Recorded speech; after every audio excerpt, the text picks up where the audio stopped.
This action marks the end of an extraordinary 7-year period during which the federal funds rate was held near zero to support the recovery of the economy from the worst financial crisis and recession since the Great Depression. With great fanfare and a hearty thanks from a nation of downtrodden citizens, the Federal Reserve finally made their move today and in the process freed an entire country of their financial woes that will lead America back to being an economic engine that no other force on earth can stop. This, of course, is what some people would have you believe. As interest rates rise, we, of course, deal in the reality of this, and a curious column that warns about what your retirement nest egg will consist of, thanks to your friendly neighborhood banker. First up, he's the nationally syndicated columnist, veteran economist, and University of Maryland professor, Peter Morici, joined by the veteran economist, author, and CEO of Euro-Pacific Capital, Peter Schiff. Gentlemen, I appreciate you being here because we got to make some sense of all this. Peter, you and I have talked about interest rates now ad nauseum for so long. So here we go. It's from a quarter point to a half a point. So, Mr. Morici, if you will, please tell us why this is important to the nation's economy. Well, it's the beginning of increasing interest rates and normalizing them again. That is, getting them to a level that's consistent with the value of capital. That's going to take 2 or 3 years. It'll eliminate a lot of distortions in the marketplace. For example, this junk bond financing and healthy companies borrowing money so they can pay dividends because they're paying very little interest on the bonds. That sort of thing will start to go away. But it won't really push up mortgage rates very much.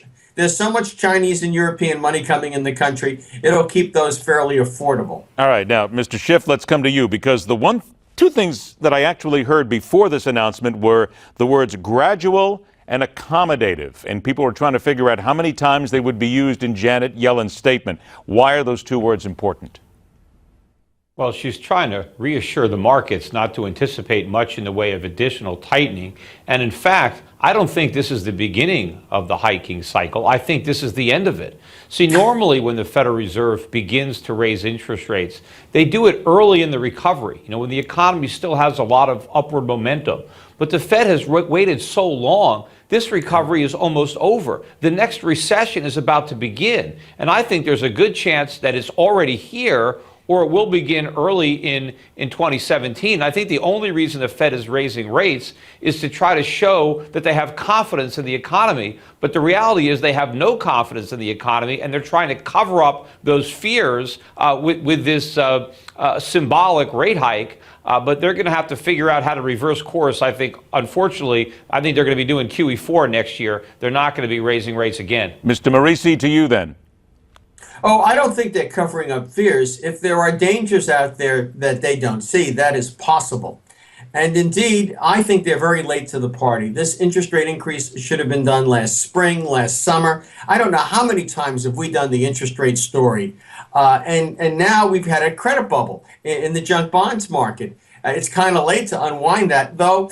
If the economy does continue to improve, they're projecting about a 1 percentage point increase each year. That's about half the pace that we would expect in a normal cycle.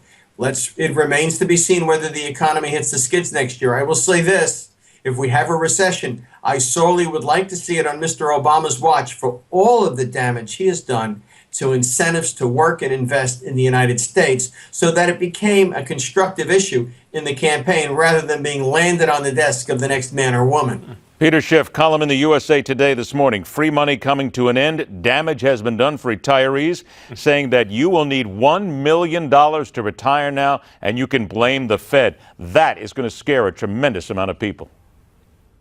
Well, first of all, it's not coming to an end. The Fed had interest rates between 0 and 0.25. Now it has rates at between 0.25 and 0.5. Assuming the Fed keeps rates at the lower end of that range, this may really be about a 10 or a 15 basis point hike from where we were before. I mean, we're still practically at zero. And that shows you how little confidence the Fed has in the economy, that after supposedly 7 years of recovery, that's all we get.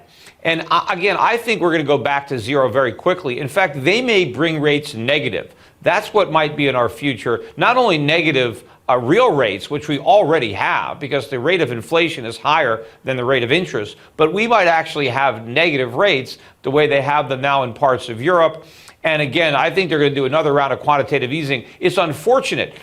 cheap money isn't coming to an end. We're about to be showered with it. I think QE4 could be bigger than QE1, 2, and 3 combined. And it's not because this helps. It doesn't help. We would have been better off had the Fed never done any of this, because we don't have a real recovery. All we have is a bubble, and that bubble prevented a legitimate recovery. And so now the U.S. economy is in much worse shape economically than it was just prior to the 2008 financial crisis. And so now the next financial crisis, which the Fed has created, is going to be much worse than the last one. All right, 30 seconds to the both of you. Warren Buffett at a rally with Hillary Clinton today looks as if he's going to throw his money behind her. Peter Morici, big deal. Yes? He's a good stock picker, but his judgment on politics and economic policy generally is very poor. It's kind of like Jane Fonda suggesting what our foreign policy should be. I don't put much credibility in it, though I think it will help Hillary get some votes, unfortunate as that may be. 30 seconds to you, Peter. Indeed, it will help her get some votes, but will it help put her over the top? Oh, look, she's probably going to win, unfortunately, unless everything unravels while Obama's is still in office. And I would certainly hope it would happen sooner rather than later, just so we can get it out of the way. But Warren Buffett is a hypocrite, because Warren Buffett does everything he can to minimize his own taxes while trying to pretend that he wants everybody else to pay higher taxes. Gee, big business, guy not paying taxes, Democrats, Okay, I'll get back to you on that one, because I think we could probably talk about that for days.